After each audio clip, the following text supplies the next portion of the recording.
spotlight. It was like a Woodstock reunion with the original bands and all the Flower Children back to celebrate the music.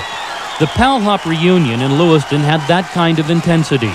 And best of all, after more than 20 years, the Royal Knights were together again. Well, it's really great to be back after a long, long time. Play some good songs for your songs you can remember. Well, now they call my baby Maddie, but I remember her name isn't a little. Like Liverpool in the 1960s, the city of Lewiston had its own music scene. But instead of the Cavern, the bands played City Hall. Every Friday night, more than a half dozen local groups shared the stage at the Police Athletic League dance. Groups like the Innkeepers, the Travelers, and Terry and the Telstars. The first Pal Hop was actually started out to be a battle of the bands. And the rest is history. Well, now one night long coming out of the sky, I met this pretty girl and she caught my eye. A long ponytail came running down her hair. Really let you know when that girl is near, she's a gal with a long, long ponytail. By that time, the Royal Knights had already created a regional splash with the release of their first record. Royal Knights founder Eddy Boucher played lead guitar. His brother Paul was a drummer and lead vocalist. On rhythm guitar was Guy Matthew, and Bob Matthew, no relation, played bass. He was replaced soon after that first record by Ron Morin. All the neighborhood kids would come in the backyard and we'd give these little concerts all the time, you know. But that big cutting a record, that was like way surpassing what we had done. It was an early milestone for a band destined to become one of the hottest acts in Maine. But the event which put them on top was that first Pal Hop in April of 1964. Well, she was just 17. But this was a competition, you know, so we went to Boston and we got some Beatles suits, which were just like the Beatles had worn on Ed Sullivan. And we had some Beatle boots made for us, and we had some wigs, we had them all trimmed. The people who were sitting in the balcony saw us walk out. They saw the high drum riser with the Beatles written on it, and as soon as Paul climbed up on it, right away somebody said, "There's Ringo, it's the Beatles." It was insanity. The cops had to come on the stage and roll back to people, you know, like. And I never heard a note I sang or a note I played over the screaming. It was like pandemonium. The issue was dead, you know. But that was kid stuff.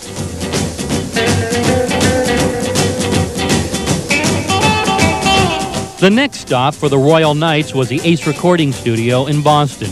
They were writing many of their own songs now. In central and southern Maine, their 45s were outselling many mainstream groups. Our publicity or our fame, you know, as much as it was local, I mean, it was regional, you know, everything, preceded us. When we go play in Westbrook, people knew of us from our records. In those days, when you did a show, you believed in professionalism.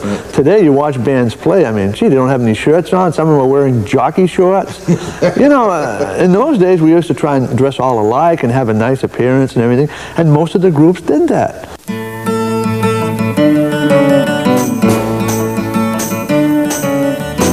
Yes, it's me. I'm here to apologize. Club 13 was a bit of a spin-off of a lot of the local dance shows that they had at the time.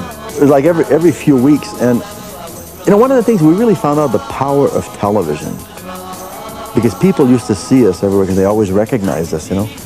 They said, "We'd like to have you guys as regulars, be part of the show, and be on like at least once a month, and whenever you get something special, if you want to come on, you know." It was a fun experience in our life. It was the kind of experience that every kid would like have happen to them, and we were fortunate enough that it happened to us. Yeah. We had a real great time doing that. Sweet Revenge was the first song of theirs I heard. Oh no, second song actually. But that one is certainly a killer instrumental cut.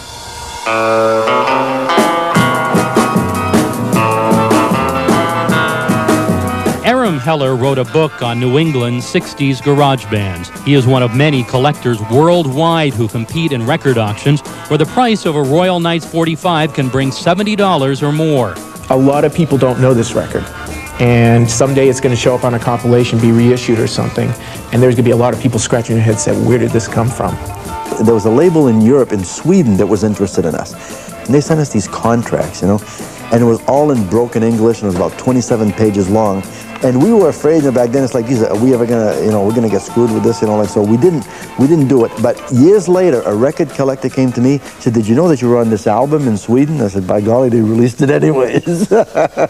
During this interview, Paul and Ed also got to see for the first time an extremely rare Pepsi Flexi disc featuring 2 of their songs. Oh my God. Yes, It's Me and Sweet Revenge by the Royal Knights on a Pepsi record.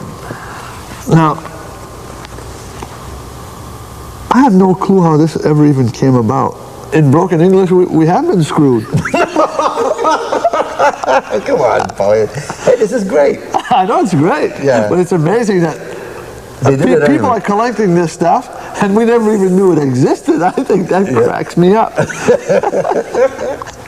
Vietnam stole any chance the band might have had for national stardom.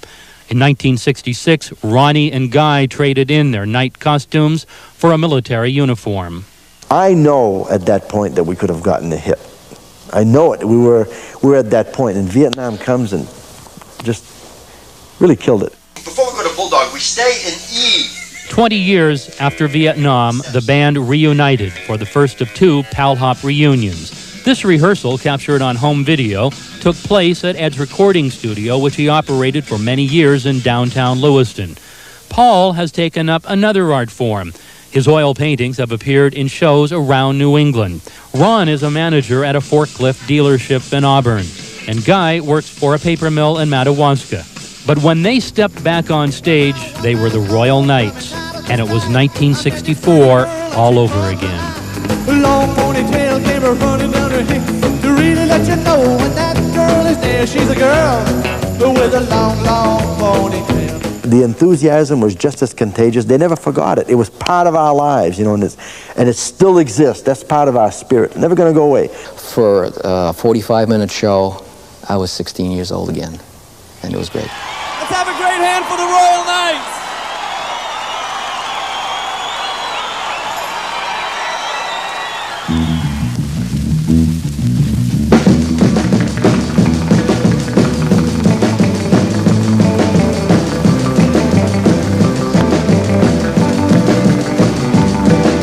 Talk to little brother, talk to little sister. Say that you were gonna shopping with your mother. You thought I was a fool. How could you be so cruel to me? When I wrote me last night, well that was a drag. But now you're satisfied. That old night I cried. You got your satisfaction. Now watch my reaction. Can't you see that it's a lie? It's a lie. Now I'm leaving you, 'cause I know you can't be true to me. I did the only thing when I asked for my ring, 'cause I could plainly see that she's not in love with me. But what would you have done if you had been the one to see that it's a lie? It's a lie. Now I'm leaving you, 'cause I know you can't be true to me.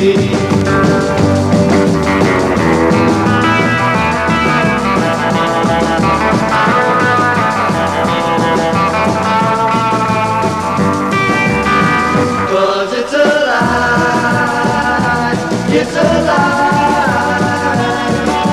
Now I'm leaving you, 'cause I know you can't be true to me. I did the only thing when I asked for my ring, 'cause I could plainly see that she's not in love with me. But what would you have done if you had been the one to see that it's a lie? It's a lie. Now I'm leaving you, 'cause I know you can't be true to me.